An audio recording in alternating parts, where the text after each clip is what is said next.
আসসালামু আলাইকুম। স্ত্রীসহ ক্রিকেটার সাকিব আল হাসানের ব্যাংক হিসাব তলব। জাতীয় ক্রিকেট দলের সাবেক অধিনায়ক ও সাবেক সংসদ সদস্য সাকিব আল হাসান তার স্ত্রী উম্মে রোমান আহমেদ শিশির সহ ৬ জনের ব্যাংক হিসাবের যাবতীয় তথ্য তলব করা হয়েছে। বুধবার ২ অক্টোবর কেন্দ্রীয় ব্যাংক সূত্রে এ তথ্য জানা গেছে। মঙ্গলবার ৩০ সেপ্টেম্বর সংশ্লিষ্ট ব্যাংকগুলোকে চিঠি দিয়েছে বাংলাদেশ ফাইন্যান্সিয়াল ইন্টেলিজেন্স ইউনিট। জানা গেছে, সাকিবের পুঁজিবাজারে কারসাজি ও আর্থিক অনিয়ম খতিয়ে দেখতে এ চিঠি দেওয়া হয়েছে।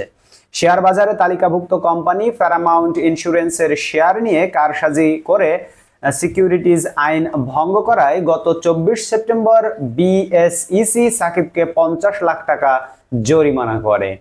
ওই ঘটনায় জড়িত থাকার অভিযোগে আবুল খায়ের হিরুকে জরিমানা করা হয় ২৫ লাখ টাকা। শেয়ার কারসাজির অভিযোগে হিরুর ব্যাংক হিসাব গত ২০ আগস্ট থেকে জব্দ রয়েছে।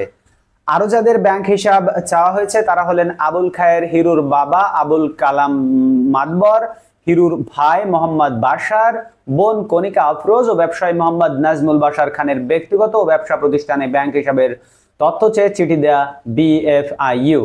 প্রসঙ্গত, রেস্টুরেন্টের ব্যবসার মাধ্যমে সাকিবের ব্যবসায় হাতেখড়ি হয়।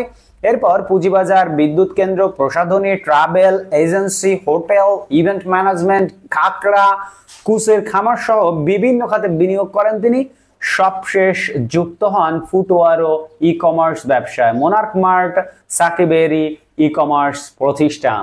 বন্ধুরা, এই হলো সাকিব আল হাসানের ব্যবসায়িক জীবন এবং সেখান থেকে আপনারা সকলেই জানেন শেয়ার বাজারের কেলেঙ্কারি থেকে শুরু করে জুয়া কেলেঙ্কারি সহ আরো নানা কেলেঙ্কারিতে জড়িত একমাত্র ক্রিকেটের এক ট্যালেন্ট দিয়ে বাংলাদেশ আওয়ামী লীগের এমপি পর্যন্ত হয়েছে এবং সবাই বলে বিনা ভোটের ভোটচোর এমপি।